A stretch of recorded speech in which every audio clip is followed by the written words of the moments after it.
Malheureusement, encore aujourd'hui, plusieurs personnes, bien qu'ayant des revenus stables ou un emploi stable, ont des difficultés à pouvoir atteindre leur fin de mois. Certains n'arrivent même pas à épargner ou encore à se bâtir un capital pour pouvoir investir.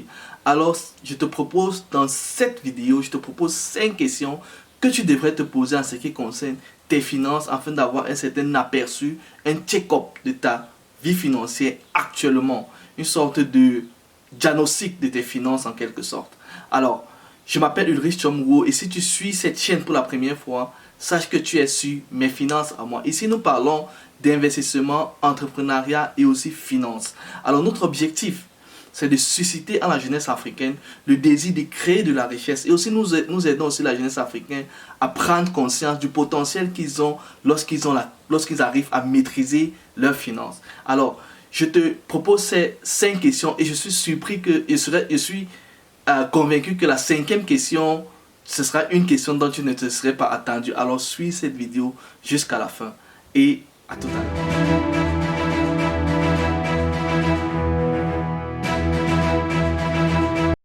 Encore une fois, bienvenue sur la chaîne. Dans cette vidéo, comme je te l'ai dit tantôt, je te donne 5 raisons qui vont te permettre de faire un certain diagnostic ou un certain bilan en ce qui concerne tes finances actuellement. Ces 5 questions vont te permettre de pouvoir anticiper sur d'éventuels problèmes ou obstacles qui pourront arriver dans ta vie. Alors, prends ces 5 questions au sérieux et pose-toi ces questions afin de voir où est-ce que tu en es véritablement. Alors la première question, c'est de savoir combien de temps est-ce que tu peux vivre si aujourd'hui tu ne travailles plus.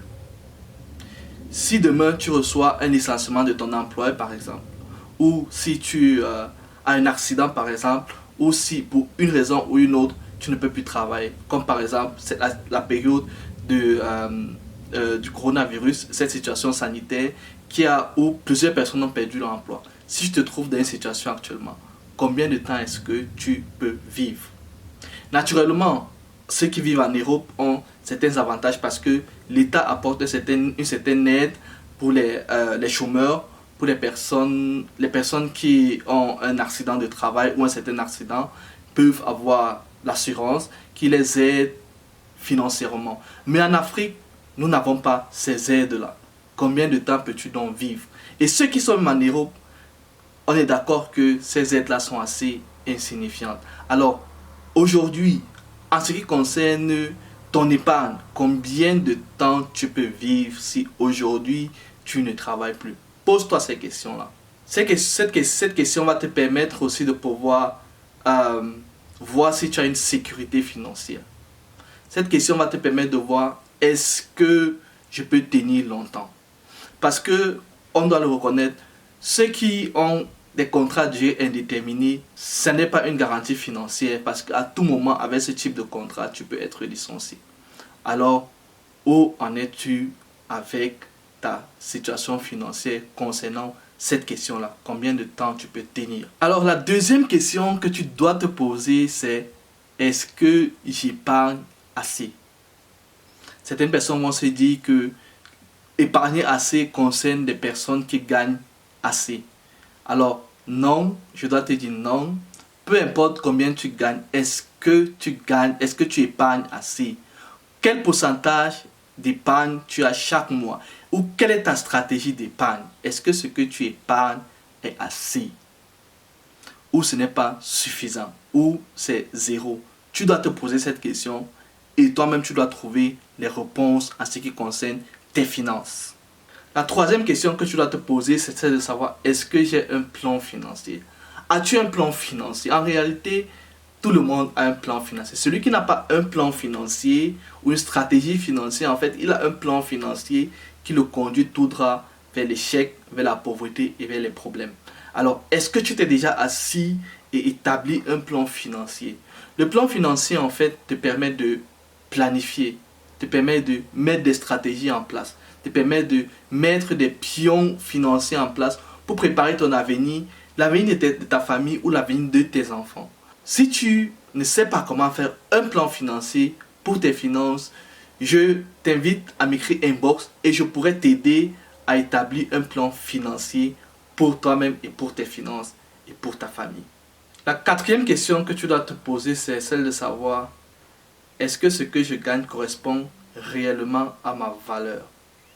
Est-ce que mon revenu ou le salaire que j'ai de mon employeur équivaut à ce que je vaux réellement? Parce que votre employeur vous paye en fonction de la valeur que vous lui présentez. Si vous présentez 5 000 comme valeur que vous avez, il vous donnera 5 000. Si vous lui montrez que vous valez 50 000, il vous donnera 50 000. Parce que le marché vous paye en fonction de la valeur que vous présentez. Mais est-ce qu'aujourd'hui vous avez le sentiment que ce que vous gagnez correspond à votre valeur réelle? Si tel n'est pas le cas, alors présentez ou soit vous présentez votre valeur réelle sur le marché, soit vous augmentez votre valeur, soit vous gagnez en valeur. Et pour cela, il y a différentes stratégies que vous pouvez mettre en place afin de pouvoir augmenter la valeur que vous avez. La cinquième et dernière question que vous devez vous poser, c'est celle de savoir, est-ce que je fais des dons? Est-ce que vous donnez aux démunis, aux plus pauvres, aux personnes qui sont plus pauvres que vous, ou des personnes qui ont moins que vous? C'est peut-être surprenant, mais plus vous donnez, plus vous recevez. Pour pouvoir transformer vos finances, vous devez être capable de donner. Certains vont se dire, mais ce n'est que des riches qui font des dons. Ceux qui n'ont pas assez de revenus, peut-être se disent que ça ne les concerne pas. Eh bien, ça vous concerne autant que les riches. En fait, c'est même le secret des personnes qui ont assez. C'est parce qu'ils donnent, plus ce qu'ils ont se multiplie. Il n'y a pas une logique à cela, mais je dois le reconnaître que depuis quelque temps, depuis plusieurs mois, j'ai commencé à faire des dons et je ne sais pas par quel miracle, mes propres revenus se sont multipliés. Est-ce que toi, tu fais des dons? Peu importe combien tu gagnes.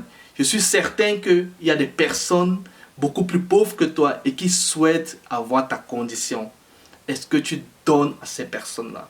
Et si tu fais cet exercice, je te garantis que ta vie financière va se transformer. Est-ce que tu fais des dons? Pose-toi cette question-là. Et ensuite, avec ces 5 questions-là, tu as un diagnostic clair de où est-ce que tu es et comment tu peux aller de l'avant, comment tu peux transformer tes finances. Dans les prochaines vidéos, je vais te donner d'autres contenus afin de pouvoir, peu importe la situation où tu es, peu importe la situation de tes finances actuellement, comment tu peux la transformer pour pouvoir arriver à un niveau exceptionnel. Alors, merci d'avoir suivi cette vidéo et je vous invite à mettre en commentaire la raison qui vous a plu ou qui vous interpelle particulièrement, ou même d'ajouter d'autres raisons ou d'autres questions aux 5 questions que j'ai présentées aujourd'hui. Et j'aimerais aussi, si tu n'es pas encore abonné, n'hésite pas à t'abonner. Et aussi, comme j'ai l'habitude de le dire, seul on arrive peut-être, mais ensemble on arrive certainement. Alors, partage au maximum autour de toi cette vidéo afin qu'ensemble on puisse arriver et atteindre nos objectifs financiers. Sur ce, je vous dis ciao!